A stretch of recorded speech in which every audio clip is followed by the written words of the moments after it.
Welcome to Between Two Chairs, Demystifying Commercial Real Estate, the podcast that brings you the latest insights and trends on the South Florida commercial real estate market, with your hosts, Fernando Arencibia Jr. and Jennifer Woolman. In each episode, we dive into the world of commercial real estate and break down complex concepts to make them accessible for everyone. Whether you're a real estate professional, a curious investor, or just interested in the South Florida market in general, Between Two Chairs is the podcast for you. So pull up a chair and join us.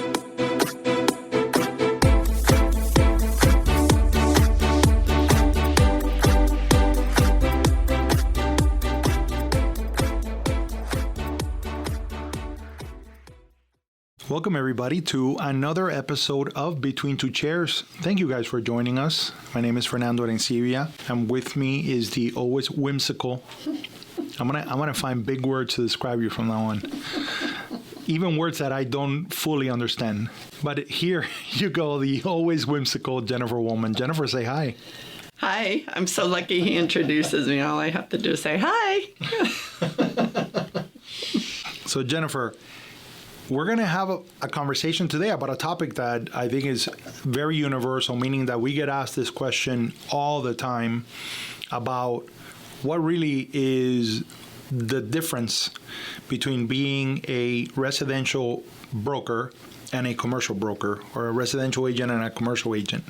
And are there any skills that transfer to it? So I think it's going to be a way for us to, from this day forth, when we get this question asked, we could always text people the link to this episode. Yes. And it's actually a great question, right? Because residential real estate and commercial real estate are totally different, right? The lingo that's used is different. Sure. The timing's different. Zoning's different. There's very little that's the same, actually, other than that it's the same license, right? You get a license and it's a real estate license. Correct. And with a real estate license, you can transact in any type of real estate. Yeah. And what I find funny is a lot of the commercial brokers, and that's another thing, right? Residential agents are agents. Commercial agents are still agents, but they refer to themselves as brokers, even though a sales license is totally different from a broker's license. Yeah. But so when we refer to brokers in this episode, we can be talking about real estate brokers who have the brokerage license, or we can be talking about commercial brokers, which are agents who transact in commercial brokerage. Yeah. But a lot of commercial agents love to joke, like the most important thing they got out of their real estate class in order to pass the exam was 43,560. And if you don't know the significance of that number, that is going to stay a mystery. No, 43,560 is what? How many square feet in an acre? That's correct. So there you go. That's really interesting. What I think it's important to first, explain is that there are people that make a clear divide between commercial and residential, but it's all real estate, right? And when you step back and you look at it from a 10,000 square foot view, you begin 10,000 square feet. Oh my God! I am thinking commercial. 10,000 foot view, right? And you look at the big picture, you realize that commercial real estate and residential real estate are symbiotic with each other, and it's all real estate and it's all interconnected. This concept that started a few years back of the live, work, play, it's really another way to describe the location aspect of real estate, right? Everything with real estate begins with location. What is very interesting is that the amenities that are in a neighborhood, that are in a city, that are important for the value of residential real estate, and it's something that residential agents do well to sell, it really is commercial in its nature, right? Because commercial is about community, right? It's the places that you shop. It is the places where you go and grab some dinner. It's the places where you go to be entertained. Get your car fixed. Get your plumbing supplies. get your plumbing supplies, all of the things that are symbiotic with the residential side of the business. So if this was a Venn diagram, I think we should start with the middle of the Venn diagram and talk about the similarities between the two, because I will tell you, and Jennifer will agree, that the big connectivity between the two when you're transacting in either residential or commercial is that it's all about relationships, right?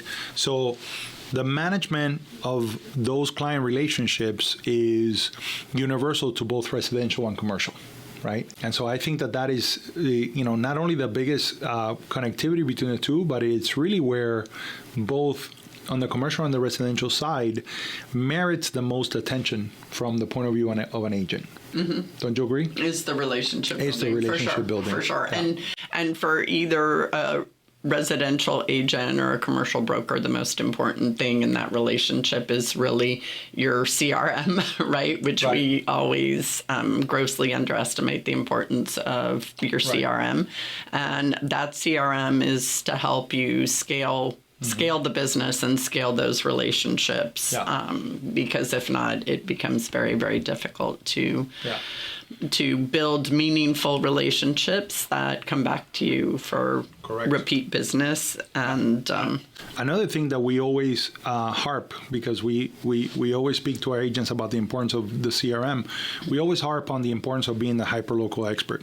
So market knowledge becomes paramount, right, in your transacting, both on the residential and on the commercial side. Although, what we will say, when we get to the differences, is that obviously there's a lot more to know in commercial because you have all the different asset classes and it can be so hyper-specific that then you go into basically subcategories of expertise, right, which we can discuss. But on both sides, success really is predicated upon, having a very strong market knowledge, and because that's how you provide the most value to your client.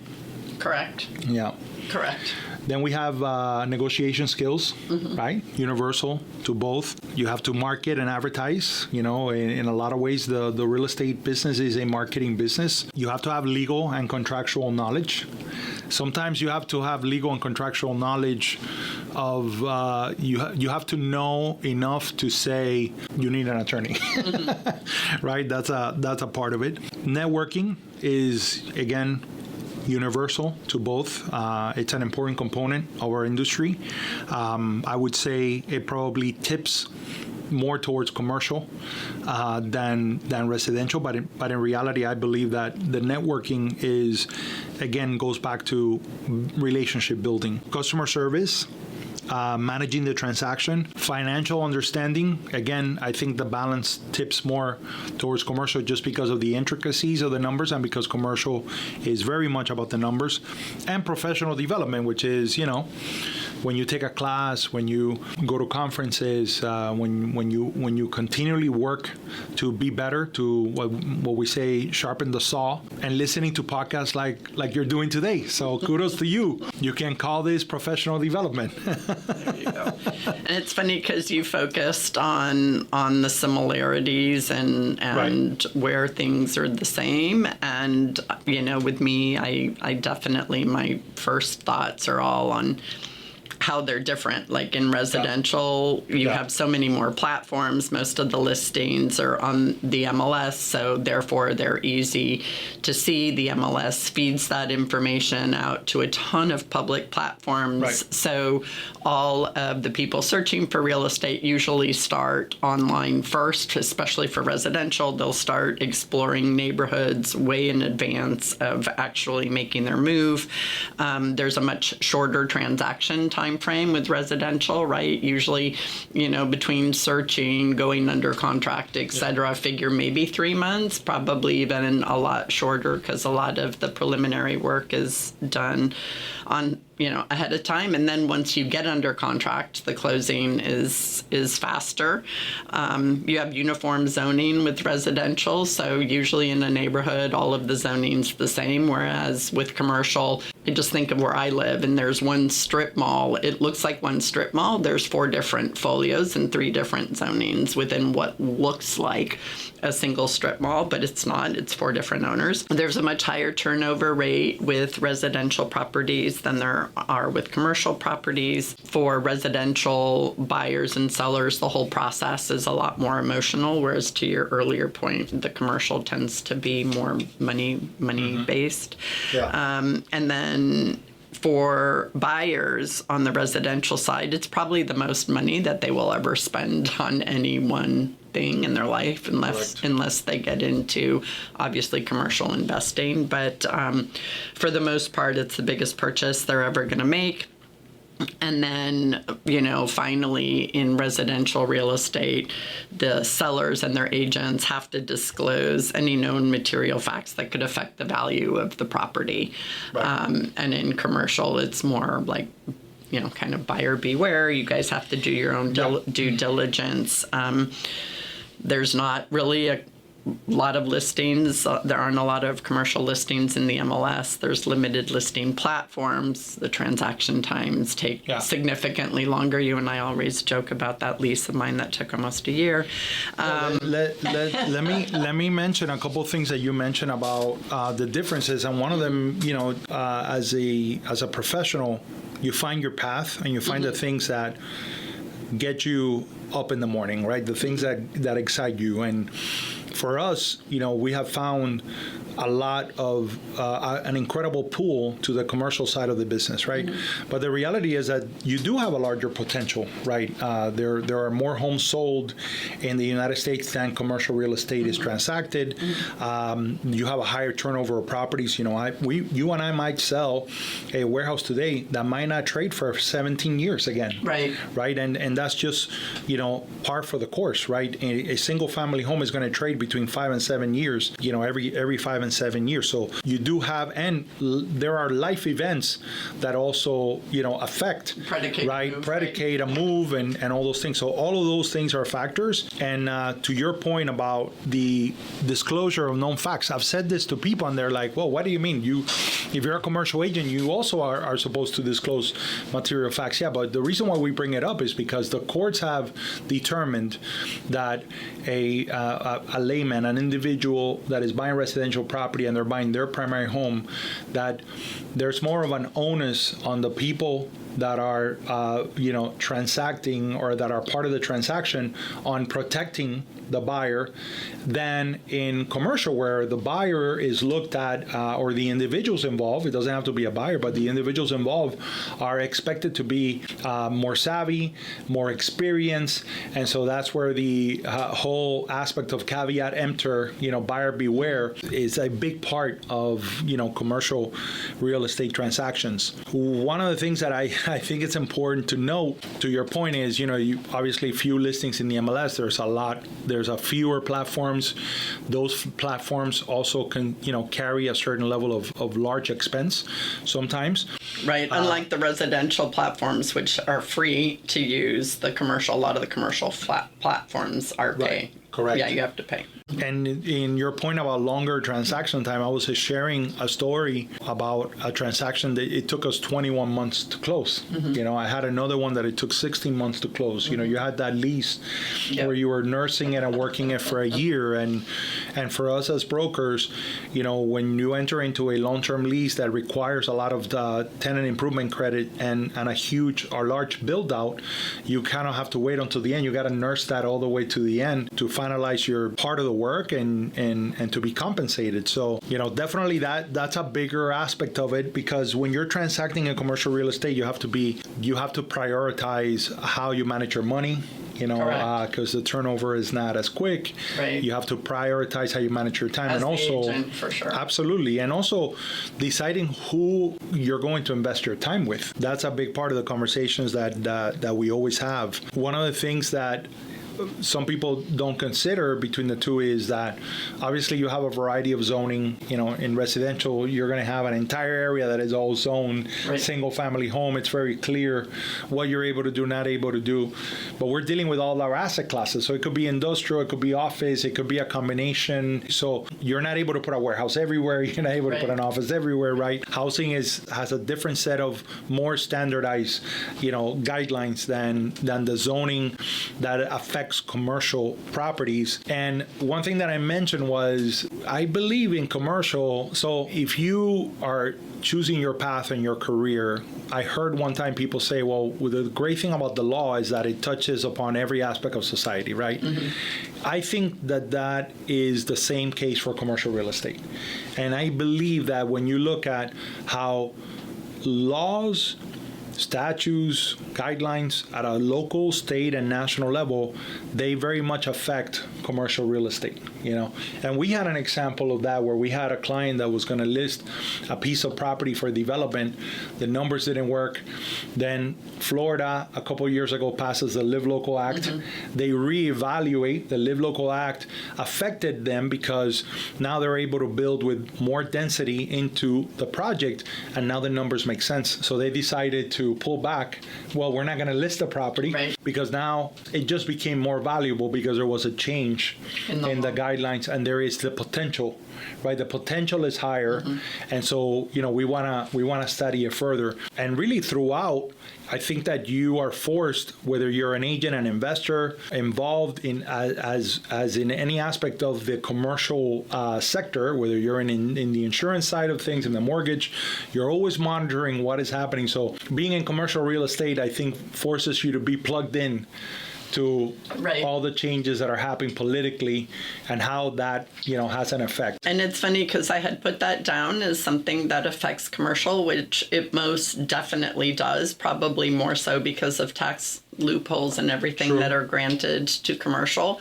But then I started thinking about what just happened in New York and some of their law changes with rent control. I started thinking about all the mess that's happened in California, especially Southern California, which some of the laws that they've passed, and that is single family homes. That's affecting single families. So, you and I talk all the time about advocacy and how we're always going to Tallahassee or to Washington or meeting with our local commissioners and everything because we both believe so strongly in private property rights. And it's amazing how laws that are intended to do good, when they're not looked at, to your point, in the whole, and how interconnected all of real estate really is, how that can gravely affect an area to the negative. And rent control is one of those prime examples that we're not going to get into here because that's like 4 hours worth of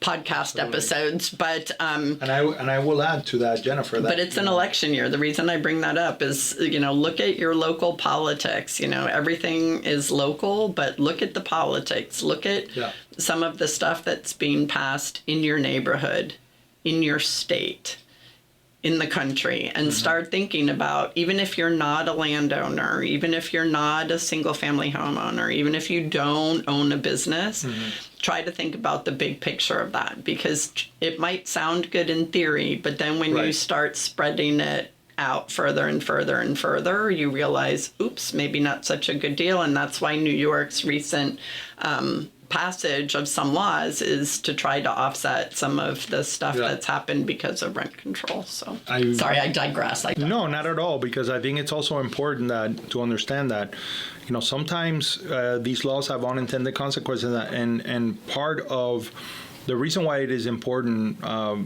for us to take that investment of time and energy to have those conversations with elected officials, that oftentimes they don't understand the business the way we understand the business, and they don't see the full picture. And it's, they're overwhelmed with 1 million requests, per day, and it's difficult to be an expert on everything. And so that's where the value, really lies. And I also want to mention, because it's an election year, that I have had those experiences where I've had an owner tell me, we've been under contract, there's been an election, a presidential election, The presidential election didn't go the way they were expecting. They, therefore, were expecting terrible things to happen. And he gave me a very tight deadline by which he wanted to close the property. He says, if I don't close the property, I'm just not going to move it, but it has to close by this date. And, I asked him, well, what's your fear or what is your concern? And I think, his expectation was that there was going to be a change in the rules for taxes on capital gains. Got it. Right. And so he just felt, and whether he was right or wrong, or whether it panned out or it didn't pan out, right. In his mind, that was a business decision that was made based on a political event. So since you're on capital gains, I did Sure. want to point out that applies to residential too, right? Right. So, and they are considering, so all of you residential people out there, keep it in mind that the federal government is considering making a change to the capital gain exclusions on your primary residence. So that's something to be following. And one of their reasons for doing so is not just because properties have appreciated so much, but because so many people, they feel, are locked in their homes because they've been there so long that if they were to move, the amount of taxes that they'd have to pay on capital gains now that they're older or retired or whatever would Right. be more than they could comfortably afford if they're significantly, Right. seniors. So anyway, so let's go back to the differences and everything. Yeah. And, under asset class, you have residential. Well, but before you do that, I think it behooves us to mention the biggest difference is, which you brought up, but I think we should further discuss, is that the decision to acquire, sell, lease a property is very much more a financial decision than an emotional decision in commercial real estate, right? In commercial real estate, it's all about the numbers, and it's important to understand the numbers, and sometimes it's important to also understand how the numbers can be different if you apply a different use to the property, for example, right? Because we're always, everything in commercial real estate is predicated upon highest and best use, right?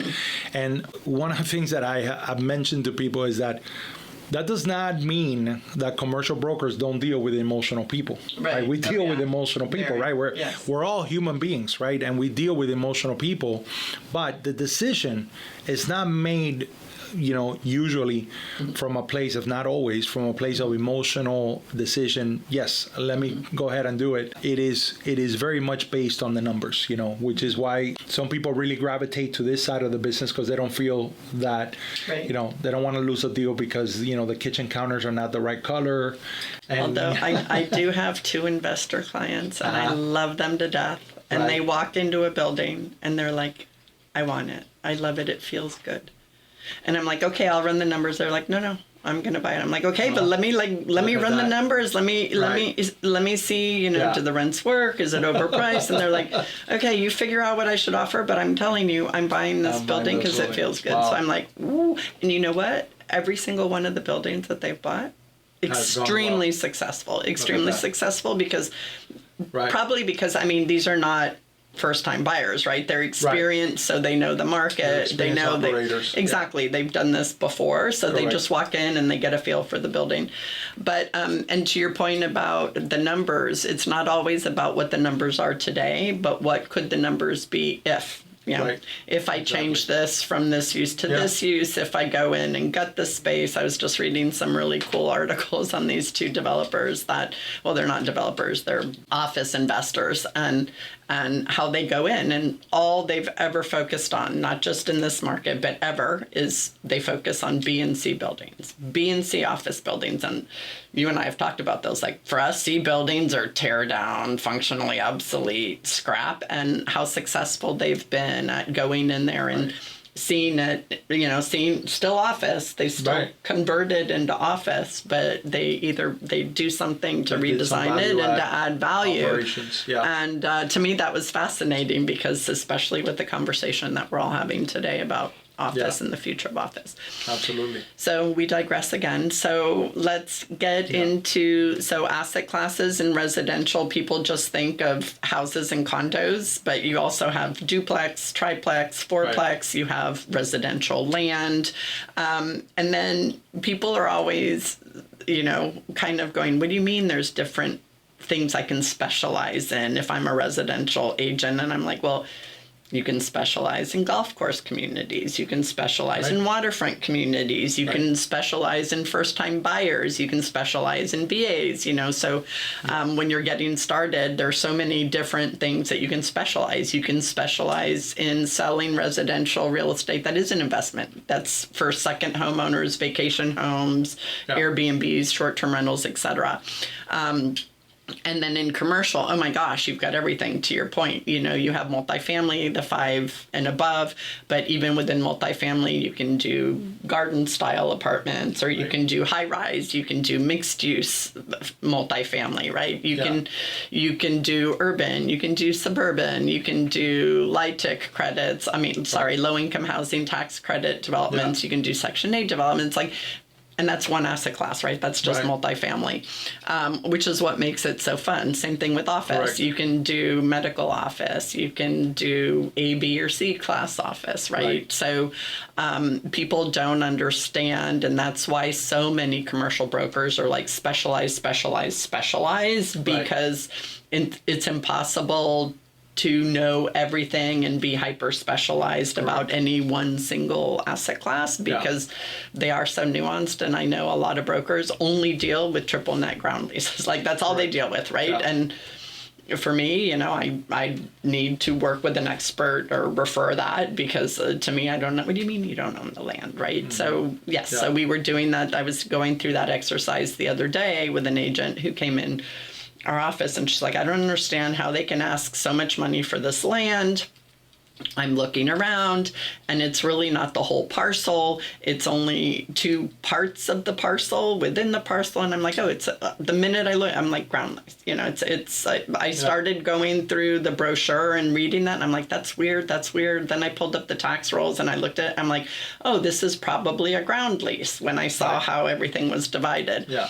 So all those little nuances that take, very, very specific levels of expertise. We live in the gray, right? Yeah. Things in commercial are not always black and white, and we live in not in the upside down, but we live in the gray, right? And I think that what we are privy to a market in South Florida that lends itself to specialization, right? When you speak to great commercial brokers throughout the country, some of them function in a market that is so small on the commercial side where they cannot specialize, right? They have to generally do everything and address all asset classes. Right, and those are more rural, less developed kind of areas, or cities that just don't have huge density. Correct. Yeah, exactly. But in our market, you can specialize, and in all major cities, you can subspecialize. What's important, I think, to understand is that, that specialization says a lot when you're coming into the industry about how intense the educational experience is going to be for you as an agent and as an investor as well, right? Because sometimes investors investigate different asset classes. I've had investors that only do multifamily, then they did their first industrial deal, and they're like, wait, I got a single tenant who's going to guarantee this. He's going to pay me for 5 years. I have escalations. He's going to cover the expense. I don't have to deal with in the middle of the night. Right, phone calls in the middle of the night, something like this. Exactly, and they're like, I want to know. No, can you get me more of these? I was like, yeah, I've been telling you. Of course, they have. There's another side to that, right? There's another risk to that. You lose that tenant, you lose 100% of your income. Right. All those things. But there are, there is value that is to be found in all of those, in all of those different asset classes. And most investors do just only invest in what they know, right? Yeah. So because again, we've had this conversation in a previous episode where you have certain criteria, and that criteria is your guideline, and if something doesn't doesn't meet your criteria, then you're probably not going to invest in it, right? Correct. It's outside of your guidelines, and that helps most investors from committing a mistake and going into an area either that they don't know or outside of their comfort range. So yeah, that investor of yours is kind of unique. But it's kind of an interesting dynamic, because you're right. It is unique because I have found that people that are successful in investing, usually they stay in their lane. Mm-hmm. And a perfect example of that is, like Warren Buffett, best friends with Bill Gates, never invested a dime into Microsoft because it's not something that he understands, right? And so, there's something about being focused and being intentional and directional about, hey, this is in my lane. I'm gonna be an expert in my lane, and I'm gonna stick to that. Another big difference that I find is the relationship that the agent and the broker have with all of the people that are involved in a real estate transaction. Okay, so in residential, there is really only one way to appraise a property, right? And your relationship with the lender, there are more lenders, there are more standardized products that are involved in that. More appraisers, because more they don't have to be appraisers, specialized as they do for commercial. Exactly. But in the appraisal world, in the commercial, there are so many different ways to appraise a property, and it's so much more specialized that the relationship is different, and the relationship of how values are determined in commercial is markedly different from residential. Aside from the fact that appraisals take longer, they're more expensive, they're more nuanced reporting, and sometimes the instructions that are provided by the lender to the appraiser is to provide 3 different evaluations in one report for them to really, sometimes you're stacking the values, right? The other side is in the lenders is that you have, again, just like you have brokers that specialize in asset classes, you have lenders that specialize in a certain type of product.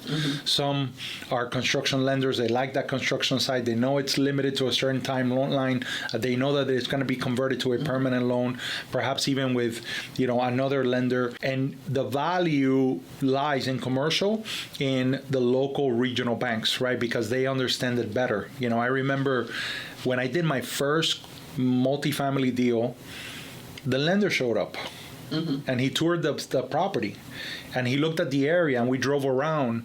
And you're like, that doesn't happen in residential. Right. That doesn't happen in residential. Yeah, Like Bank the lender, of America president B of A is going to come down. The lender would look at an appraisal and was like, "Hey, there's like a discoloring here that I see on the photo." But you've never been to the property, right? But that would never happen, and like what I really enjoy about the experience of working with local lenders in the commercial world is that they really want to understand the market, because they really see themselves as a partner, which they are. As a partner in the investment. Right. So they are very much analyzing the investment, just like you, the investor, are analyzing the investment, right? That is a very differentiating factor between commercial and residential. So your ability to attract, keep the relationships with experts in both the lending side, the appraising side, the insurance side, all of the other things that are going to touch the coordination of experts, that are involved with studying the environmental quality of the property that they're buying. Sometimes you need engineers, you need architects that are going to provide you with an idea of what you can do with the build out. You got to get quotes from GCs. All of that is part of the process. That also happens in residential, right? Sometimes people buy residential properties with the idea that they're going to demise the building and build a brand new home, So then, of course, all of that is involved. But it is much more often in commercial, because we also see it in commercial when it's a tenant leasing a space, because they're going to do a build out. They want to have a space plan, or they have a very specific brand approach to how the property is going to get built out. So hence, when you start adding all those things, now you see why it takes longer to close a deal in commercial than it does in residential. Right. Aside the fact that I think a residential lease, if it's on the Florida Realtors form, is what? Yeah. Well, not including the Landlord-Tenant Act is what, maybe 3 pages, 6 pages? I don't know how big it is, but it's a short. It's yeah, about 8 versus pages, versus 60 something on a commercial lease, Right, 30 right. something on a commercial, 100 something. But you know what? You bring up the one of those points about the experts that you use is, my goodness, how important it is that you, if your client is dealing with an attorney, that they have expertise and they have experience in commercial, because Right. it is a very, very different approach, Right. And it really requires someone that has a certain level of experience in the sticking points that oftentimes you're going to find in a commercial tenant-landlord relationship in a commercial property. Right, and in a residential lease, in the state of Florida, you can only do a residential lease for 1 year. So Right. if there's something awful in the lease that the tenant didn't do Yeah. or whatever, it's like, it's 1 year. It's 1 year. Whereas in a Correct. commercial lease, 3, 5, 7, 10 Right. years, right? Correct. So Correct. living with an oops is a lot longer Absolutely. to deal with. Let's talk a little bit about the difference in vocabulary between residential and commercial. So we're talking about leases, so let's stick on that theme. So in a residential lease, you do either a contract to lease or what's the other one? No, it's usually It's a contract to lease. yeah. A contract to lease, which is usually, so there's two though. There's a contract to lease and there's something else, and one is binding and the other one's non-binding. And then the contract to lease is binding. The agreement to lease is non-binding, but they're both basically similar to an LOI on the commercial side, which is a letter of Which is intent. non-binding. And a letter of intent is non-binding. Right. And then on a residential side, there's a standard lease in the state of Florida, Yeah. and that's filled out. You can fill in the blanks. The real estate agent can fill in the blanks. They can't alter anything, but they can fill in the blanks, and that's a standard lease. But in commercial, agents always ask me, well, where's our standard lease? Where's the standard commercial lease? And there is no standard commercial lease in the state of Florida. I know some states do have them, but we don't, Right. and that's because everything in commercial is negotiable. Everything is a give and take depending on rent abatements, depending on the term, depending on whether Yeah. they're tenant improvements, etc. So those are a lot of the differences. And then in a residential lease, it's pretty much a flat out lease. The rent is the rent is the rent. There's no sales tax.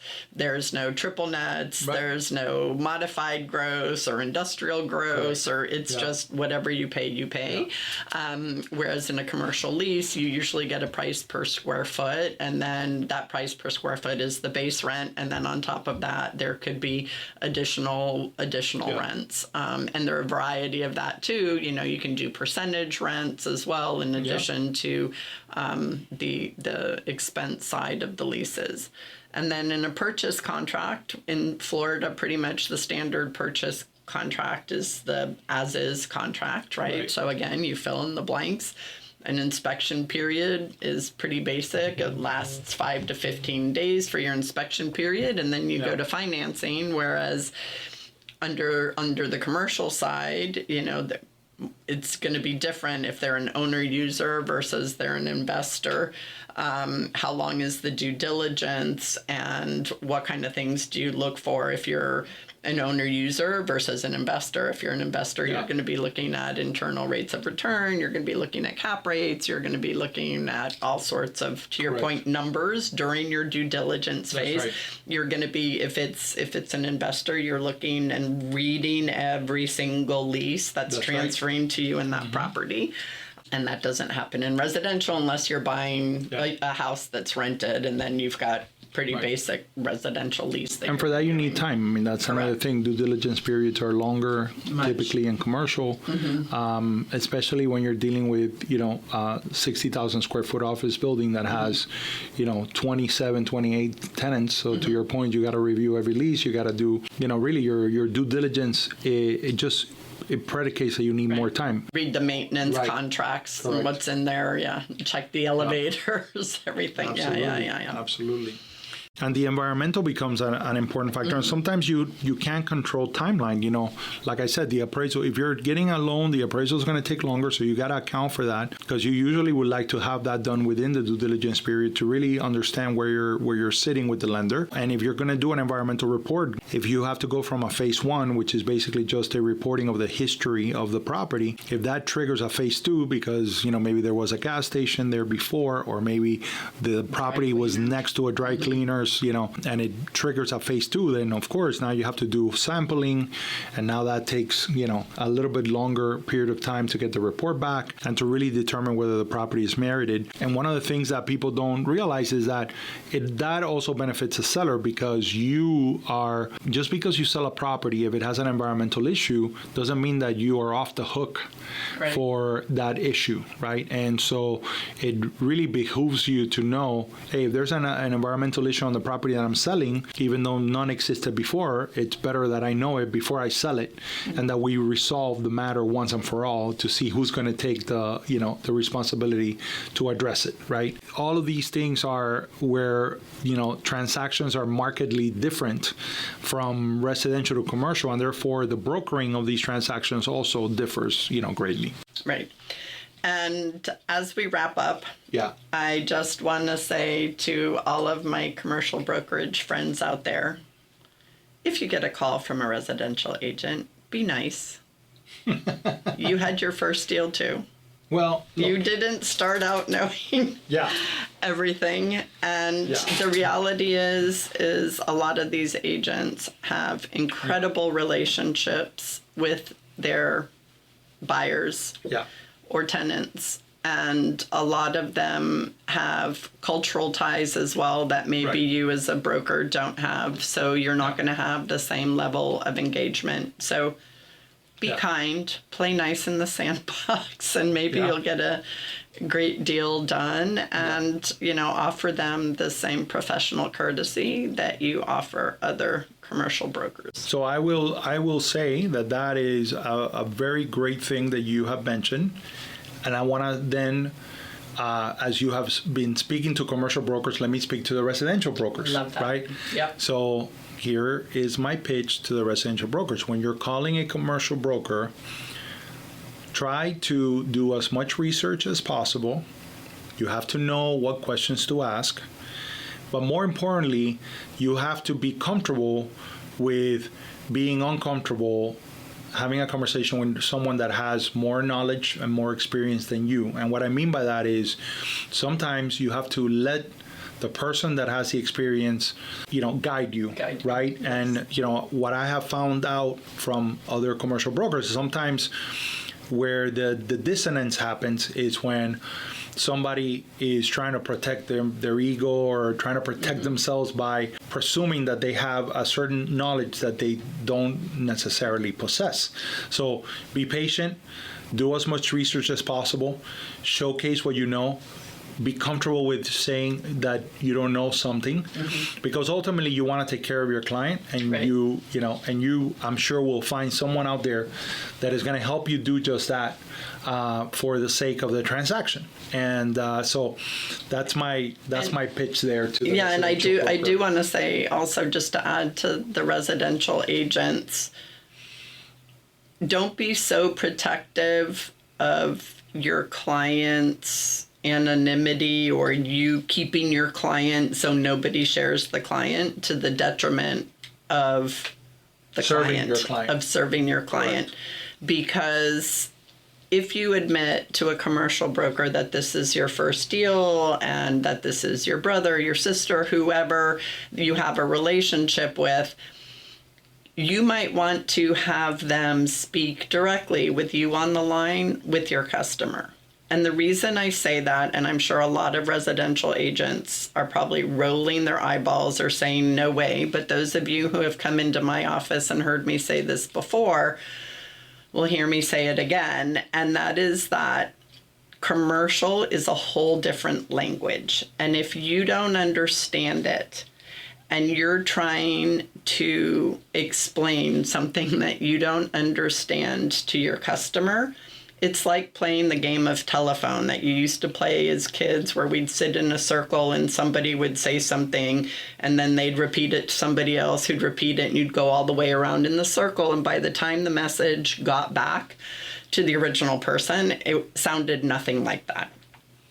The reason I am so adamant about you allowing your clients to speak with the commercial broker, if you have no idea what you're doing, is there is a huge amount of liability Involved in a commercial transaction if you lead them down the wrong path. If your client ends up buying a warehouse thinking that they can do something in that warehouse, but because the zoning has changed and it looks like a warehouse, but they can't do that anymore, right, you're on the line. So I'm not trying to scare anybody. I'm just trying to say, be reasonable, admit what you don't know, talk to the broker. The broker might say, look, I don't want to work with you, and then move on, or find a way to work with the broker. Give your client, get a referral fee. A referral fee for doing part of the deal is better than nothing. And again, you are serving your client and providing a value to your client. So there, I'll get off my soapbox now, but yes, I do think it's important. Yeah, no, for sure. Since I did lecture them, commercial brokers. All right. So what do you have for your, I just realized that all of my stats are not as much fun as they used to be. I got to find some fun stats to throw your way, because all I have is data. Go ahead. So, I know, but you're a data doctor. I'm going to do the data, and then you can end it with a positive, quirky vibe. I was researching in the U.S. how many commercial properties there are, right? And we are, as of 2022, right, which is where we found that the latest numbers, was 97 billion square feet in 5.9 million commercial buildings and counting. The expectation is that by 2050, where commercial building floor space is expected to reach 125 billion square feet, so a 29% increase from 2022. Now, compared to residential, again, as we are talking about how big the opportunity is in residential, U.S. home sales in the United States was north of 4 million transactions of existing homes, including single-family, condo, co-ops, were completed in 2023. So in 2023, north of 4 million, residential real estate transactions in the country. So that's crazy. That's crazy, right? Crazy. Yeah. And isn't that down though? That is down. Actually, that is down. From the highs of 2021. But again, you're really comparing it to the height of the real estate market in the history of America. Yeah. But even though it is down, it is a significant number. I will tell you, I was looking for something else, but go ahead. Tell me your stat. I don't know why I mentioned the Everglades in the previous episode as well, because it was, National Eagle Day on June 20th, but I just wanted to give a huge shout out to the Everglades Foundation. On April 24th, the Everglades Foundation celebrated the completion of the Seepage Wall Project, which is a 7.3 mile long and 60-foot deep underground wall. And the reason that is so important is because, again, we're trying to put the Everglades back to more or less its original flow, and this was just another step in that progress. So huge shout out to the Everglades Foundation for all of the work they do, and Eric Eichenberg is amazing. He's their CEO, and I love what he says. He says, when you have a healthy meadow of seagrass under the water in Florida Bay, not only the fish, the birds, all the wildlife that makes the Everglades special, again, benefits from it. Yeah. So, and since we love our environment here. This is one of those things, so it's so perfect that you ended with that affects both residential and commercial. Correct. Because it affects the entire ecosystem of our state. Right, and people don't come to Miami for our mountains. They don't come for the little hills and the little creeks. They come for the water. Well, guys, thank you so much for taking the time to visit with us here at Between Two Chairs. I do want to mention that we keep adding episodes of our interviews on our YouTube channel. Find us at our YouTube channels at Between Two Chairs and subscribe. We would love to see you there. You get to see some of the friendly faces of the great people that we've had an opportunity and have been honored to interview. And we have plenty of more great interviews to upload to the site. So again, thank you for your support. I will say my goodbyes. And Jennifer, see you next time. There you go. All right. Hasta la vista, baby. We're keeping that.